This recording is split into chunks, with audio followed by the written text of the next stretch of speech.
Alright guys, welcome back to Fly of the Day. Today is the Balanced Leech. So this pattern is pretty self-explanatory. It's a leech pattern, as the name says. There's leeches in probably 95% of lakes and rivers, to be honest with you. But it's my favorite still water pattern of all time, so lakes and ponds and things like that. But one thing that I really like about the Balanced Leech is that you don't thread your line through here. There's a little loop right here.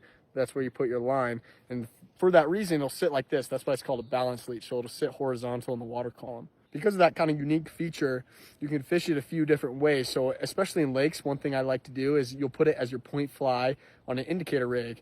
And on windy days, you'll sit out there. This will be your point fly, so it'll be on the bottom. And the wind and the chop on top will just kind of bounce it along. It's really good for lakes and for ponds and things like that. You can strip it as well. It does a really good job stripping them in. And in rivers, I really like fishing it as well as my point fly. So it'll just sit on the bottom and drift right over the top just like that.